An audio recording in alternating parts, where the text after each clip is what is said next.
বুঝেন অবস্থা। যেদিন বাড়িতে আমি এইভাবে মাছ রান্না করি, আমার বাড়িতে কাউকেই বলতে হয় না যে ভাত খেতে আসো। তাড়াতাড়ি তারা ভাত নিয়ে বসে যায়, তাড়াতাড়ি করে তাদেরকে ভাত দিতে হবে, তরকারি দাও, তারা মাছ দিয়ে ভাত খেয়ে নিবে। এত মজা করে এরা খায় এই তরকারিটা, এত বেশি মজা হয়। আমার ঘরের সবারই খুবই পছন্দ, এত মজা করে ওরা খায়। অন্যভাবে মাছ রান্না করলে যতটা পছন্দ না করে খায়, এভাবে রান্না করলে ওরা অনেক বেশি পছন্দ করে খায়। তো আসসালামু আলাইকুম, easy cook with Mim kitchen আপনাদের সবাইকে স্বাগতম। আশা করি সবাই ভালো আছেন। আলহামদুলিল্লাহ, আমিও বেশ ভালো আছি। তো আজকে আমি রান্না করব খুবই মজাদার আর ইউনিক একটি রেসিপি। এটা খুবই ইউনিক। আমি জানি না কেউ এভাবে খেয়েছো কিনা। যদি খেয়ে থাকো তো বলতেই পারবা এটা কতটাই মজা। আর যারা না খেয়েছো তারা অবশ্যই একবার এটা এভাবে রান্না করবা। খেতে কিন্তু খুবই মজা হয়।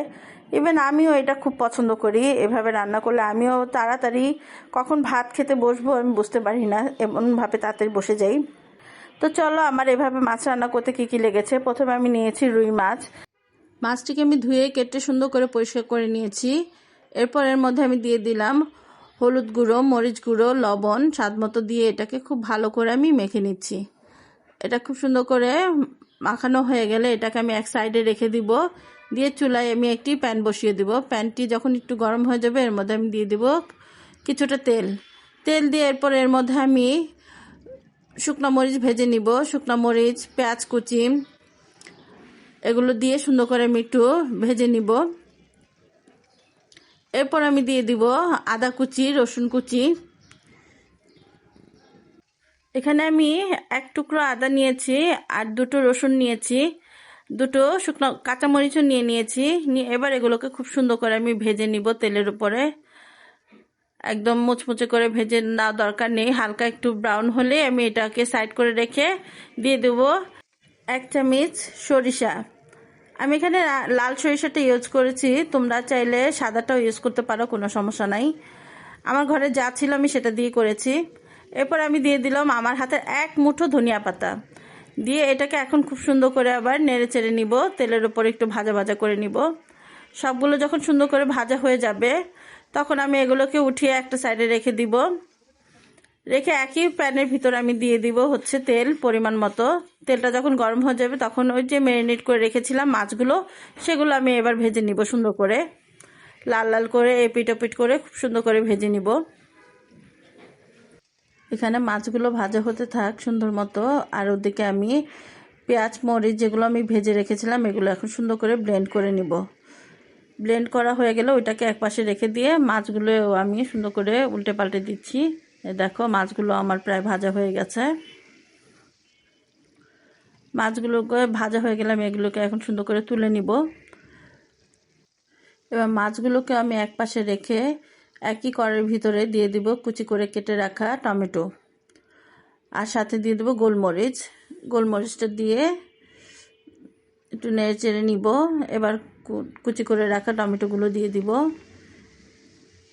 দিয়েও তেলের ওপর এটাকে খুব সুন্দর করে আমি ভেজে নিব। যখন টমেটোগুলো নরম হয়ে যাবে, সুন্দর মতো গলে আসবে,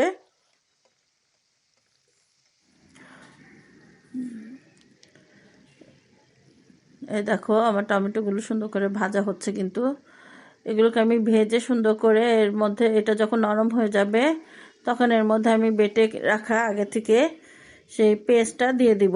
পেঁয়াজ মরিচ ধনিয়া পাতার যে পেস্টটা আমি করে রেখেছি সেটা আমি দিয়ে দিব এর মধ্যে। এই দেখো, দিয়ে এখন এটাকে সুন্দর করে আমি তেলের সাথে আবার একটু ভেজে নিব।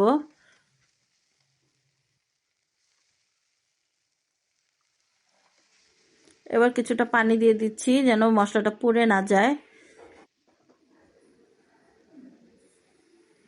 এবার একে একে আমি শুকনো মশলাগুলো দিয়ে দিব। লবণ দিয়ে দিচ্ছি পরিমাণ মতো, হলুদ দিয়ে দিব পরিমাণ মতো। এবার আমি মশলাটাকে সুন্দর করে কষিয়ে নিব।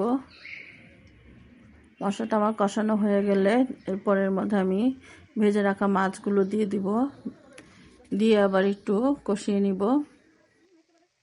দেখো মাছগুলো দিয়ে আমি মশলার সাথে ভালো করে মিশিয়ে নিচ্ছি। এবার অল্প পরিমাণ পানি দিয়ে দিব, দিয়ে মশলাটা ভালো করে মাছের সাথে যেন মিশে যায় এই পরিমাণে একটু পানি দিয়ে দিব। এই পর্যায়ে একটু ঢেকে দিব, দিয়ে একটু রান্না করে নিব 5-10 মিনিটের জন্য। এরপর আমি ঢাকনা তুলে এই যে দেখো আমার রান্না কিন্তু কমপ্লিট হয়ে গেছে। এটা খেতে হয়েছিল খুবই মজা, দুর্দান্ত, খুবই স্বাদের হয়েছিল। তোমরা অবশ্যই একবার ট্রাই করো বাড়িতে। তো আমার রেসিপিগুলি যদি তোমাদের ভালো লাগে অবশ্যই আমার চ্যানেলটি সাবস্ক্রাইব করবা, লাইক কমেন্ট শেয়ার করবা। তো আজকের জন্য এই পর্যন্ত। সবাই ভালো থাকবো, সুস্থ থাকবো। আল্লাহ হাফেজ।